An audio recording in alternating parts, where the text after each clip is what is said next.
அடிப்படையிலேயே பாத்தீங்க அப்படின்னம்னா தன்னுடைய தலைமைக்கு எதிராக இயங்குகிறார்கள் அப்படின்னு யாரெல்லாம் எடப்பாடி நினைக்கிறாரோ, பழனிசாமி நினைக்கிறாரோ அவங்களெல்லாம் கட்சி விட்டு நீக்கிறாரு. இது ஒண்ணு. ரெண்டாவது விஷயம் என்னன்னா, அடிப்படையிலேயே அந்த கட்சியை பொறுத்த வரைக்கும் எந்த ஒரு ஒருத்தர் நீக்கிறது அப்படின்றப்போ, செங்கோட்டையன் அப்படின்றவர் பாத்தீங்க அப்படின்னா நீண்ட கால உறுப்பினர். அவர் எம்ஜிஆர் இருக்கும்போது 1975லேயே அதிமுகவுடைய பொருளாளராக அறிவிக்கப்பட்டவர். அப்படியேப்பட்டவர் அவர். இடையில ஒரு தடவை ஜெயலலிதா நீக்கிறதுலாம் சேர்த்துட்டு இருக்கலாம், அது வேற விஷயம். அது ஜெயலலிதாவுக்கு ஒரு சாதாரண விஷயம். ஆனா அப்படிப்பட்டவர் நீக்கும் போது ஒரு வழிமுறையை கடைபிடிக்கணும் இல்லையா?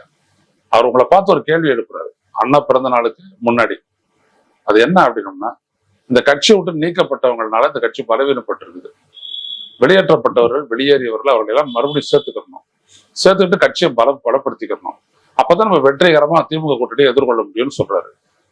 ஆனா அந்த கேள்விக்கு வந்துட்டு எடப்பாடி பழனிசாமி இது வரைக்கும் பதிலே சொல்லல.